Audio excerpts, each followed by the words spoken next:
Waniki Sugna, Tuswis, Mosquatanu, Tomas Masipia. I said, good day, my name is Bearhart, and I come from Mashpee. Good day, Chairwoman Murkowski, Vice Chairman Schatz, and distinguished members of the committee. My name is Brian Weeden, and I am the chairman of the Mashpee Wampanoag Tribe. We thank you for holding this hearing on our bipartisan bill, S.236, an act to amend the Act of August 9, 1955, commonly known as the Long-Term Leasing Act, to authorize leases of up to 99 years for land held in trust for the Mashpee Wampanoag Tribe and the Wampanoag Tribe of Gayhead, Aquinnah. We also want to thank you and our great home state champions from the Commonwealth of Massachusetts congressional delegation, Senators Markey, Senator Warren, and Congressman Keating. All have been good friends to our tribe, and we appreciate their sponsorship and support of S.236 and its House Companion Bill, H.R. 681. Our tribe played a central role in American history. We are the tribe that greeted the Pilgrims for the first Thanksgiving in 1621. Yet we suffered for generations as we were stripped of our lands and ultimately became landless.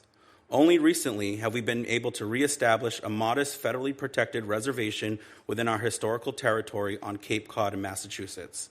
However, the communities around us on Cape Cod have become luxury tourist destinations, and home prices and the cost of living there have skyrocketed.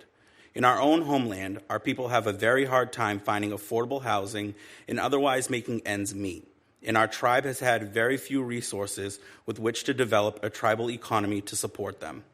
We need to generate revenue and create opportunities for employment to ensure that our tribe can achieve self-sufficiency and so that our members can afford the extraordinarily high cost of living in our own homeland. Our sister tribe, the Aquinnah, is in a similar situation, located on what is now known as Martha's Vineyard, or Nopi, another vacation destination for the wealthy. Aquinnah needs this legislation to help ensure that it can financially and sustainably provide for its community. The Long-Term Leasing Act was enacted in 1955 to allow tribes to enter into leases for up to 25 years with the approval of the Secretary of the Interior.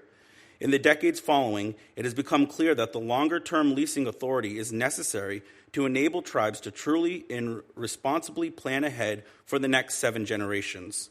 Since enactment in 1955, Section 415A of the Act has been amended something like 50 times to allow around 60 other tribes to enter into leases for up to 99 years. S.236 would amend Section 415A again to include the Mashpee and Aquinnah among the tribes that have been empowered to enter into long-term leases. Providing this extended leasing opportunity will greatly empower our tribe to grow and diversify its economy. Shorter-term leases of 25 years do not always provide enough stability to attract substantial capital investments, whereas longer lease terms up to 99 years provides more financial security and may lead to lower-cost financing. Without the ability to provide these longer-term leases, business investment on Indian land is often discouraged. Economic development is especially important to our tribe because revenue generated helps to fund tribal government programs. At Mashpee, we are working to provide employment, education, affordable housing, elder care, health care, and language preservation. However, we need a healthy economy to be able to accomplish these goals. Just as important as economic self-sufficiency is the ability to exercise tribal sovereignty. Every tribe should be allowed to make its own decisions about how it wants to use its land. Tribal leaders best know their community's needs. Enacting S.236 would help to empower Mashpee to make decisions about its own future with less federal oversight. Mashpee believes that all tribes should be afforded these opportunities equally. There have been repeated efforts to amend the Long-Term Leasing Act to provide all tribes with this leasing authority as an important self-determination and economic development tool.